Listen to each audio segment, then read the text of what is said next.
Hi everyone, welcome to the channel Deepa Max. Here you can find solution for all max related problems. Hi students, good morning. In the video la nama maxima and minima of functions of one variable பத்தி பார்க்க போறோம்.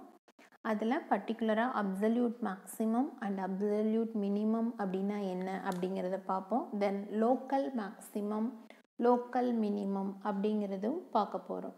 So first ஜென்ரலாக மேக்ஸிமானா என்ன மினிமானா என்ன அப்படிங்கிறது தெரியும். நம்மளுக்கு தெரியுமா இல்லைன்னா ஒன்ஸ் பார்த்துக்கலாம். இப்போ பாருங்கள், நான் ஒரு கிராஃப் எடுத்துக்கிறேன். இப்போது இந்த கிராஃபில் இது எக்ஸ் ஆக்சிஸ், இது y ஆக்சிஸ். இப்போ இதில் சப்போஸ் ஒரு கர்வ் நம்ம எடுத்துக்கிறோம். அந்த கர்வ் இப்போ சப்போஸ் இந்த மாதிரி இருக்குன்னு வச்சுக்கோங்க.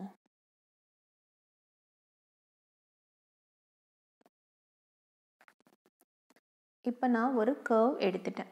இந்த கர்வில் மேக்ஸிமா எது மினிமா எது அப்படின்னா, இப்போ பாருங்கள், ஃபஸ்ட்டு மினிமா பற்றி பார்த்துடலாம். இந்த பாயிண்ட் ஒரு மினிமம் பாயிண்ட்டா, இங்கே ஒரு மினிமம் வேல்யூ கிடைக்கிது. தென் இந்த இடத்துல ஒரு மினிமம் வேல்யூ அண்ட் எகைன் இந்த இடத்துல ஒரு மினிமம் வேல்யூ கிடைக்கிது. ஸோ இப்போ இந்த 3 மினிமம் வேல்யூவில் இந்த வேல்யூவும் இந்த 2 வேல்யூவையும் நம்ம என்ன சொல்லுவோம் அப்படின்னா லோக்கல் மினிமம் அப்படின்னு சொல்லுவோம். அதுவே இதை என்ன என்னன்னு சொல்லுவோம் அப்படின்னா அப்சல்யூட் மினிமம் அப்படின்னு சொல்லுவோம். இது ரெண்டுக்கும் என்ன டிஃப்ரென்ஸ் அப்படின்னா, இப்போ கர்வ் மேலேருந்து கீழே வரும்போதெல்லாம் கிடைக்கிற மினிமம் வேல்யூஸ் எல்லாமே லோக்கல் மினிமமாக இருக்கும். அதுவே எண்ட் பாயிண்டில் கிடைக்கிற இந்த மினிமம் அப்சல்யூட் மினிமமாக இருக்கும். அதே மாதிரி தான் இந்த இடத்துல கிடைக்கிற மேக்ஸிமம், இந்த இடத்துல கிடைக்கிற மேக்ஸிமம், இது ரெண்டுமே லோக்கல் மேக்ஸிமம். அதுவே எண்ட் பாயிண்ட்ல இந்த இடத்துல கிடைக்கிற இந்த மேக்ஸிமம் அப்சல்யூட் மேக்ஸிமம். சரியா?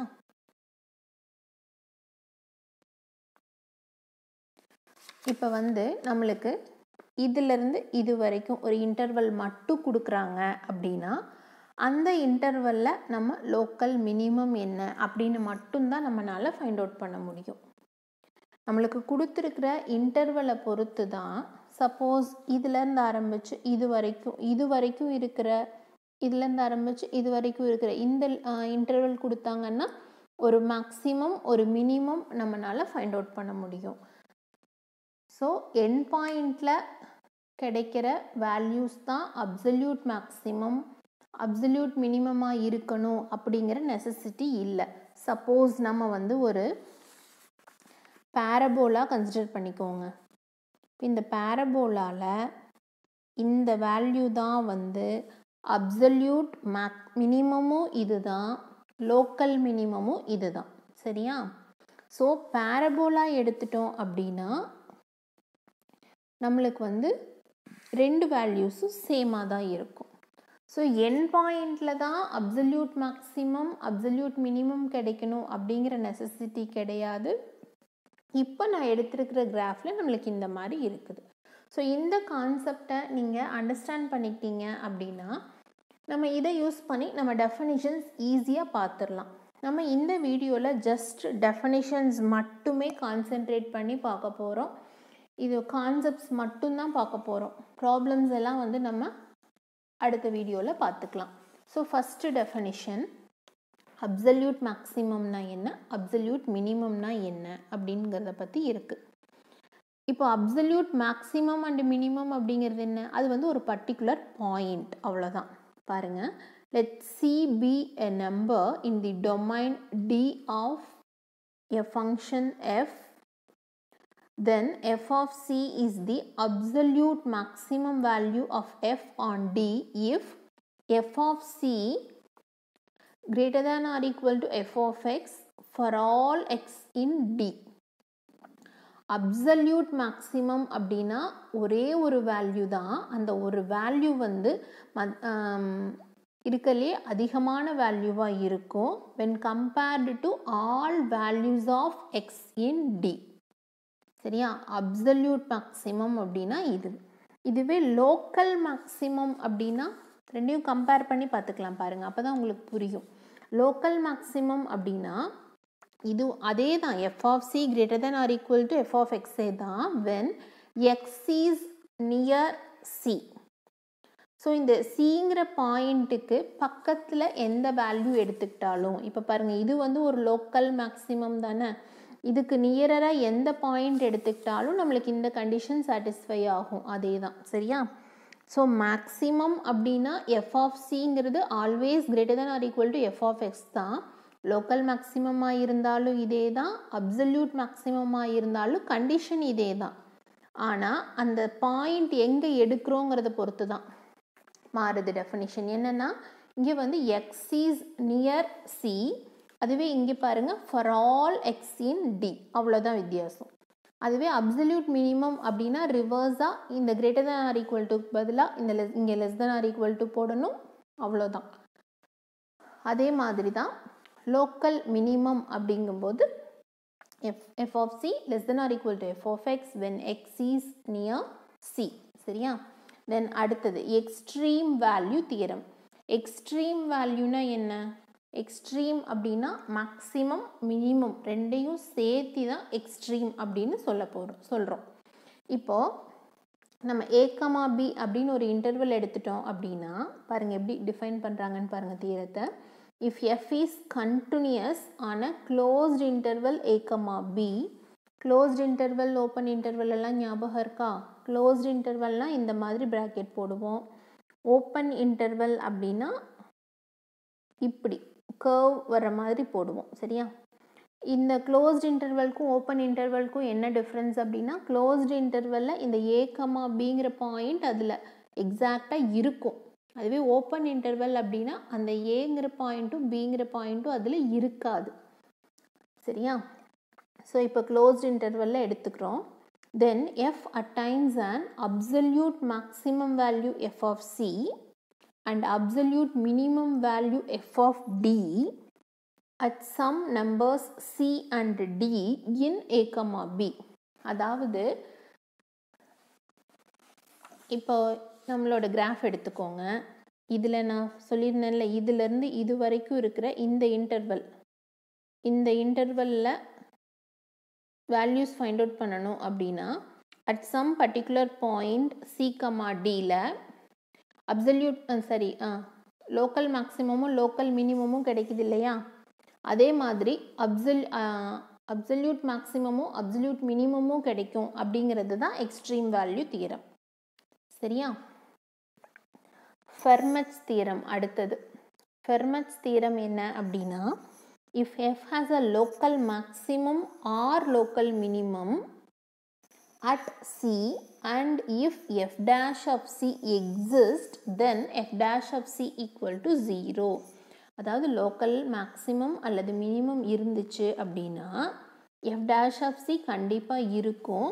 நம்ம அந்த f dash of c equal to 0 போட்டு அதை ஃபைண்ட் அவுட் பண்ண போகிறோம். சரியா? இதுதான் வந்து ஃபெர்மட்ஸ் தியரம். சரியா? அடுத்த டெஃபினிஷன் என்ன அப்படின்னு பார்க்கலாம்.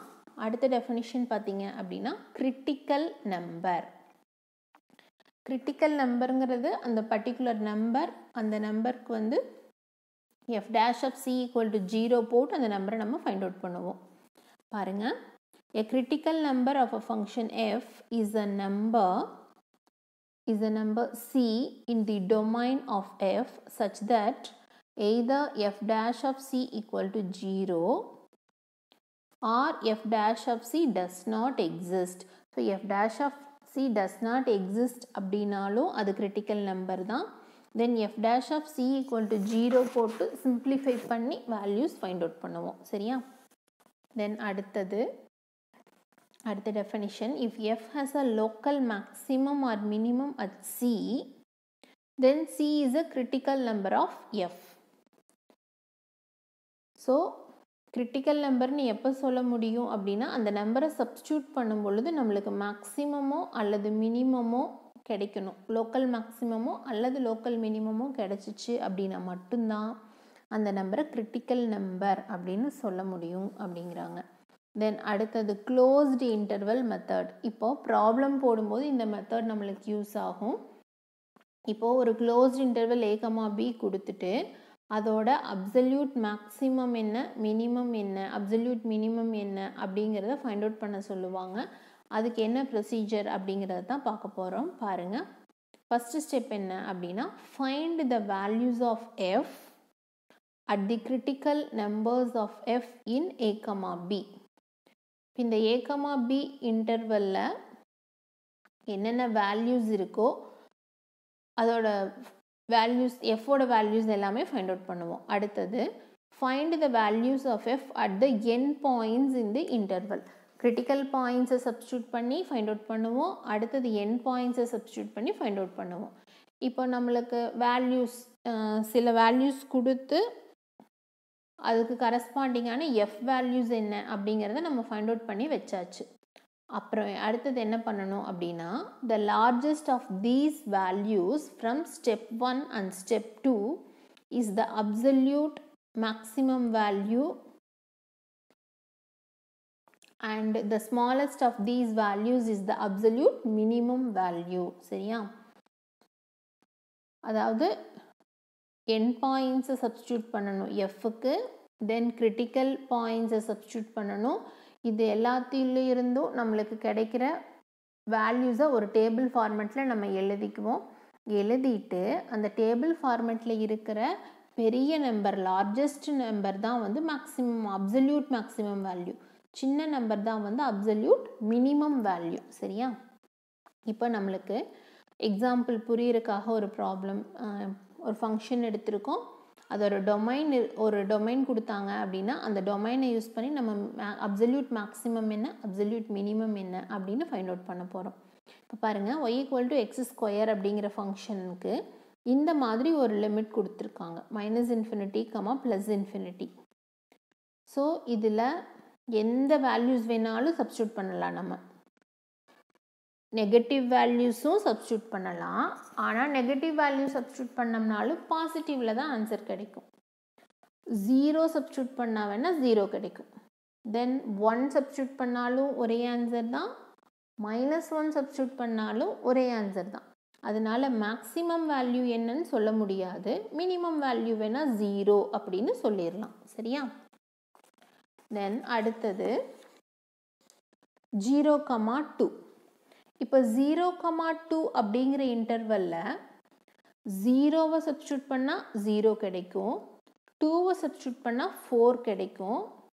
ஸோ நம்மளுக்கு க்ளோஸ்டு இன்டர்வலாக இருக்கிறதுனால மேக்ஸிமம் வேல்யூ வந்து 4, மினிமம் வேல்யூ 0. சரியா? அதுவே இங்கே க்ளோஸ்டு இன்டர்வல் 0ங்கிறதுனால மினிமம் மட்டும் நம்ம 0ன்னு சொல்லிடலாம், மேக்ஸிமம் வந்து நம்மளால சொல்ல முடியாது. சரியா? பாருங்க, மேக்ஸிமம் வந்து 0, மினிமம் வந்து என்னன்னு சொல்ல முடியாது. இல்லை, மாற்றி எழுதியிருக்கேன் நான். மினிமம் வந்து 0, மேக்ஸிமம் தான் என்னன்னு சொல்ல முடியாது. அதுவே வந்து 0ங்கிறது ஓப்பன் இன்டர்வல்லையும் 2ங்கிறது க்ளோஸ்டு இன்டர்வல்லையும் இருக்கும் பொழுது 2வை கொண்டு வந்து சப்ஸ்டியூட் பண்ணால் 4 கிடைக்கும். ஸோ 4ங்கிறது மேக்ஸிமம் வேல்யூ, மினிமம் வேல்யூ என்ன அப்படின்னு நம்மளுக்கு தெரியாது. தென் ஓப்பன் இன்டர்வல் 0,2 அப்படின்னு எடுத்துட்டோம் அப்படின்னா நம்மளுக்கு வந்து அப்சல்யூட் மேக்ஸிமமும் கிடையாது, மினிமமும் கிடையாது, இது ரெண்டுமே இல்லை. தென் -∞, +∞ லிமிட்டில் cos x எடுத்துட்டோம் அப்படின்னா cos தீட்டாவோட மேக்ஸிமம் அண்ட் மினிமம் வேல்யூஸ் பார்த்தீங்கன்னா -1, +1 அவ்வளோதான். அதே தான் சைன் தீட்டாக்கும். ஸோ ரெண்டுக்குமே வந்து -1, +1, தட்ஸ் ஆல். தென் இன்னுமே டெஃபினிஷன்ஸ் இருக்குது, ரொம்பவே சிம்பிளாக பார்த்துடலாம் இந்த டெஃபினிஷன்ஸ் எல்லாம். இப்போ வந்து நம்ம அப்சல்யூட் மேக்ஸிமம் என்ன, மினிமம்னா என்ன அப்படிங்கிறதெல்லாம் பார்த்துட்டோம். அது எந்த ப்ரொசீஜர் யூஸ் பண்ணி ஃபைண்ட் அவுட் பண்ண போகிறோம் அப்படிங்கிறது தான் இப்போ பார்க்க போகிறோம். இன்க்ரீஸிங் அல்லது டிக்ரீஸிங் டெஸ்ட். இப்போ நம்ம ஒரு கர்வ் எடுத்துக்கிறோம். இந்த கர்வ் இதிலேருந்து பார்த்திங்கன்னா இங்கிருந்து என்ன ஆகுது, இங்கிருந்து குறைய ஆரம்பிக்குது, டிக்ரீஸ் ஆக ஆரம்பிக்குது. அதுவே இங்கே வந்ததுக்கப்புறம் மறுபடியும் இன்க்ரீஸ் ஆக ஆரம்பிக்குது. ஸோ நம்மளோட ஃபங்க்ஷன் இன்க்ரீஸ் ஆகுதா டிக்ரீஸ் ஆகுதா அப்படிங்கிறத ஃபைண்ட் அவுட் பண்ணுறதுக்கு தான் இந்த டெஸ்ட்டு. என்ன பண்ணுறோம் அப்படின்னா எஃப் டேஷ் ஆஃப் எக்ஸ் போடுறோம். அது கிரேட்டர் தேன் 0வாக இருந்துச்சு அப்படின்னா இன்க்ரீஸிங்காக இருக்கும். அதுவே லெஸ் தேன் 0வாக இருந்துச்சுன்னா டிக்ரீஸிங்காக இருக்கும். That's all. அதுவே ஃபஸ்ட்டு டெரிவேட்டிவ் டெஸ்ட். எகைன் அதே தான், இன்க்ரீஸிங்காக டிக்ரீஸிங்காக அப்படிங்கிறதுக்காக ஃபஸ்ட்டு டெஸ்ட்டு பார்த்துட்டோம். அதுலேருந்து local maximum minimum find out பண்ண போகிறோம். இப்போ பாருங்கள், suppose that C is a critical number C எடுத்துகிட்டு அந்த நம்பரை சப்ஸ்டியூட் பண்ணுறோம். சப்ஸ்டியூட் பண்ணும்பொழுது நம்மளுக்கு எஃப் டேஷ் வந்து பாசிட்டிவ்லேருந்து நெகட்டிவாக மாறுச்சு, அந்த பாயிண்ட் சி சப்ஸ்டியூட் பண்ணுறதுனால மாறுச்சு அப்படின்னா தென் நம்ம என்ன சொல்லலாம்னா எஃப் ஹாஸ் அ லோக்கல் மேக்ஸிமம்னு சொல்லலாம். அதுவே மைனஸ்லேருந்து ப்ளஸ் ஆச்சு அப்படின்னா நம்ம என்ன சொல்லலாம்னா லோக்கல் மினிமம் அப்படின்னு சொல்லலாம். இப்போ எந்த சைன் சேஞ்சுமே இல்லை அப்படின்னா no local maximum or local minimum. எந்த சைன் சேஞ்சுமே இல்லை அப்படின்னா சப்போஸ் அது பாசிட்டிவாக இருந்துச்சுன்னா எகைன் பாசிட்டிவாகவே இருக்கும், ஆர் அதர்வைஸ் நெகட்டிவாக இருந்துச்சுன்னா எகைன் நெகட்டிவாகவே இருக்கும். அந்த மாதிரி இருந்துச்சு அப்படின்னா it does not have local maximum or local minimum அப்படின்னு சொல்லிடலாம். தென் அடுத்த டெஃபனிஷன், இது கான்கேவ் அப்வர்ட் கான்கேவ் டவுன்வர்டோட டெஃபனிஷன். பாருங்கள், if the graph of f lies above all its tangents, lies above all the tangent na concave upward, lies below the tangent அப்படின்னா அது வந்து concave downward. சரியா? இப்போ concave upward அப்படிங்கிறத convex use பண்ணி சொல்லும் பொழுது டவுன்வேர்டுன்னு வரும். அதுவே கான்கேவ் டவுன்வேர்டை கான்வெக்ஸ் அப்வேர்ட் அப்படின்னு சொல்லலாம்.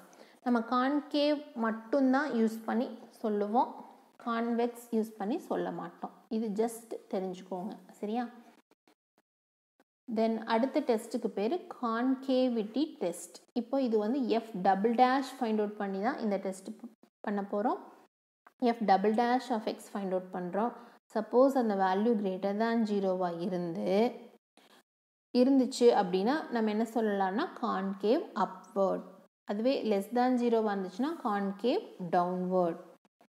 அடுத்தது இன்ஃப்ளெக்ஷன் பாயிண்ட் அப்படின்னு ஒரு பாயிண்ட்டை பற்றி சொல்கிறாங்க. பாருங்கள், a point P on a curve y equal to f of x is called an inflection point if f is continuous there and the curve changes from concave upward to concave downward or from concave downward to concave upward at P. Inflection point அப்படிங்கிற point எதை சொல்கிறாங்க அப்படின்னா நம்மளோட function வந்து concave அப்வேர்ட்லேருந்து டவுன்வேர்டாவோ அல்லது டவுன்வேர்ட்லேருந்து அப்வேர்டாவோ மாறுச்சு அப்படின்னா அந்த பாயிண்ட்டுக்கு பேர் இன்ஃப்ளெக்ஷன் பாயிண்ட். தென் அடுத்ததான் ஒரு டெஸ்ட் பார்க்க போகிறோம். இதோட நேம் வந்து என்னென்னா செகண்ட் டெரிவேட்டிவ் டெஸ்ட். இப்போது f double dash is continuous near சியாக எடுத்துட்டு நம்ம வந்து f dash of c equal to 0 போடுறோம். And f double dash of c greater than 0வாக இருந்துச்சுன்னா then f has a local minimum. அதுவே வந்து f double dash of c less than 0வாக இருந்துச்சுன்னா லோக்கல் மேக்ஸிமம். சரியா? அவ்வளோதான். இந்த வீடியோவில் ஜஸ்ட் டெஃபினிஷன்ஸ் மட்டுமே பார்த்துருக்கோம். உங்களுக்கு ஏதாவது டவுட்ஸ் இருந்துச்சுன்னா கமெண்ட் செக்ஷனில் கேளுங்க. இந்த வீடியோ பிடிச்சிருந்துச்சுன்னா லைக் பண்ணுங்கள், உங்கள் ஃப்ரெண்ட்ஸ் கூட ஷேர் பண்ணிக்கோங்க. தேங்க்யூ.